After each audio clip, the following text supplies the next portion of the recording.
Welcome to Model Railroad Designs Roasts. This is the video series diving into your layout submissions with expert insights and a sprinkle of fun. We'll review each design respectfully, offering tips to refine your track plans, scenery, or operations, all to fuel the passion of model railroading. But for now, let's kick things off with today's submission from Ben. And welcome to the Rocky Creek Railway, set in Australia. If you want to read the text, pause your video player right now. Otherwise, let me just take some of that text away to clean things up a bit. He mentioned that the layout is in a rec room and it's against the wall here on the north and here on the east. I have some suggestions and ideas regarding the track plan, but also the general layout shape. Let's start with the track and we'll look at the shape later. So as you see, it is purely from loop to loop. So there's one loop here, it goes to single track, and then there's another loop there on the other side. He really wants to keep everything minimal and focus on the natural beauty of Australia and not have too many trains run through it. If you look at the rolling stock, he's planning that. That's always great to plan the rolling stock a little bit and the train lengths. And it's a very mixed bag. So we have some heritage steam on the left, then we have some diesel units for the freight in the middle, and the one on the right, diesel as well, I'm assuming, but that's for passenger service. So starting with the passenger service, we have a bigger passenger station here, where you see the same unit, and there's a platform here on the right. As far as freight is concerned, there was an intermodal facility here, and what was the other one? Mixed storage yard, right there.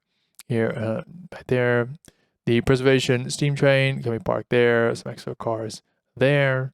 And then here in the bottom, we have a scrapyard that's not really drawn in, there's no scenery. And here an aggregate with a mining pit there on the bottom. I would suggest when you're at this stage of planning a layout, really to add more scenery details. So where are the roads going to go? Where are the houses? Where are the trees? Where the trees don't go? Because a lot of the track design can depend on that as well. So that was just a general comment. Now, let's have a look. The benchwork is very deep. That just immediately grabs my attention. This is about 1 meter, 3 feet deep, 90 centimeters in some places, and that's very deep. You really want to stay around 24 to 30 inches, so about 60 centimeters for the reach, because it's not very comfortable to reach in very far. So switching and uncoupling this whole yard, I think, is going to be a bit of a challenge. Not to say that you can't reach it, but you don't really want to be hanging over the front to get in that deep. And in the back, if something derails here, then that, I think, it's going to be a challenge. And it's a bit the same on this side. These cars, this aggregate business is going to be quite difficult to switch. But not only is reach an issue, let's just draw in a line to create a backdrop. Yes, I understand that there is a wall here back there, but let's just think this through a bit and see where it brings us. So let's say this is a backdrop, and you can immediately see, especially if I just block half of this, forgive me for my crude methods, you have a nice long run here. And it's a nice scene in the backdrop. You could have a little town, village, or more open landscape here as well. And then as we come around the corner, go around the bend there, then we have another nice scene.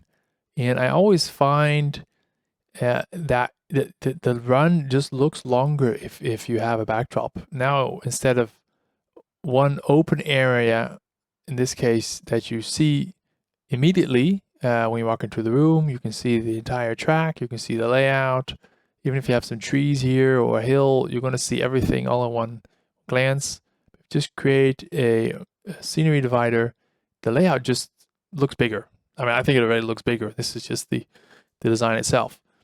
So I would, if you have a layout that's this deep, have some kind of solution like that. But like I said, we'll get back to the general layout shape later on. So that's one. Let's look a bit at the track plan itself. I don't know if I would put this bridge, because this is obviously going to be a really beautiful scene set in like a valley with a river in the middle. I don't know if I would put the track all the way at the back. I think you would want it a bit more in the middle. So we have scenery in the front, then the bridge, and scenery in the back. Let's see if you want to make some pictures, photography, it will look good. And then I'll still have the backdrop behind that. I don't know if this is a prototypical bridge in a curve, but generally I think I would put the bridge in a straight section. So if we just go figure that out, I think I'll put the bridge somewhere, somewhere here-ish, maybe a bit shorter. Like I said, have it straight, like that. That obviously does have some consequences, because then the track needs to somehow, connect here on this side. So it's going to look something more like this. And the same here. So everything will change a bit. But I don't know, I think I'll go something more along those lines. Let me just get some of this out of the way, so maybe you can see it. I think that will make for a better scene. So that's one thing that just came to my mind. Then I have some more items, but okay, let's just put that back and just put that aside a minute. Yeah, I don't know if you specifically want this the loop going into single track and then back into a loop. What I think, if you have this much space and you want a bit of openness, I think this is going to break the illusion a bit that the train loops back onto itself onto the single track. And if you have this much space, I think I would just start with a figure 8. I think that will look quite nice. So what do I mean by that, and how would that play out? So this one would connect to there, and then let's connect this one, this flex track. No, it is not. Let's copy this one and connect this one to here. And obviously you need to make it all look a bit better. So that one has to be something a little bit more, go up a bit more like that. What you can do is maybe take this one. So just as a general layout, and then you can have the train from here to here actually be in a tunnel. So you hide this section of track. This is lower, so the bridge, this is lower, and you hide it behind here, because you see the train goes up anyways. This color here is higher, so fiddle around a bit with that. You can make it maybe a bit higher. Have the train go there, so it's out of sight. So in this entire scene with this bridge, that would be somewhere here. You would still have only one train going through the scene.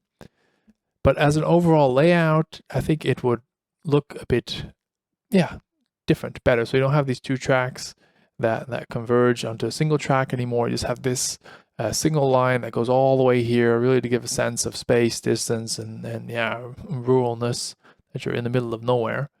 And on an island, and an island in the middle of nowhere. I think that might be an idea. If you wanted that loop effect to turn trains around or something along those lines, then that can still be done. I mean, obviously you got to check your grades, but I think if you would just connect, for example, somewhere here, let's just neglect the total layout size right now, to somewhere there, you could then here have your diverging line, you go down, and then you connect down here. So it also somewhere here, it dives into a tunnel. But then you have your loop effect, right? So you can come from the yard, you go all the way through this section over here, blah, blah, blah, in a tunnel. Then you can come out up top here, or you can come out down here, make the loop, actually skip the yard where you just came from, do that loop. So you reverse direction, go back down here, yada yada, and then go into the yard. In the yard, you can switch around and then put the engines on the other side and do the whole thing again in reverse. I think, that was just an idea I wanted to share with you. Something else that was on my mind is that this stuff is I think too deep into the layout. If I were you, I would try to position it a bit more. Here, for example. So maybe just flip it and have your pit over there. Point is to have it closer in the foreground. And you already have a passenger station here in the foreground to steal that show. So you could have this platform somewhere in the back. You don't really need to see or access it. It's just a matter of this train stopping there. So it could be nice to have that bit more in the background. So that's a little bit as far as the track goes. Like I said, I would start to plan in a little bit more where you want your roads and everything in this area. Start to fill that in a bit. Now it just, this yard and that track just seem to be a little bit lost. And this is in the middle of, somewhere.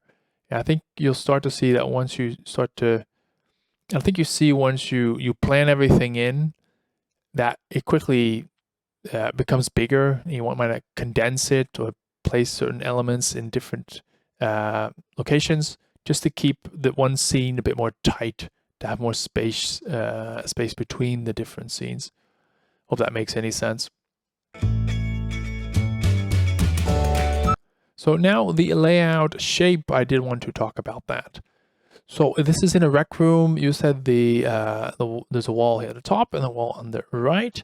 So I'm just going to draw that in, and I'm assuming the room is rectangular with these walls. The bigger the better, but I'm just going to assume it's like that. And I think the better shapes possible, because this depth, honestly, I don't think that's really going to work unless you specifically want that. I don't know, the model building scene in Australia. You guys do some very beautiful, interesting things there. So it might be your jive to have it like this. But let me finish this line of thought. Because how big is the actual layout? It's not only the actual layout, it's also this space right here that you need to walk around. So the actual layout is taking almost all of this room already. So if we take that in account, we could also fit in some benchwork that is in this shape. So you still have ample room for 2 people to stand inside right there. You have some room out here for people who just want to visit from a distance or to have your other rec activities. If you just remove all that track and trains, now you can all of a sudden just have a loop that goes all the way around, which I think will make for a very realistic scene. And you can still, with a backdrop in place, have a very spacious scene, or a scene that looks very spacious, because you really don't need, this is 60 centimeters, even on 40 centimeters or 30 centimeters, so 1 foot, you can have a scene, depending on your backdrop and how you make it, that looks very spacious. There are examples out there of people who have done that.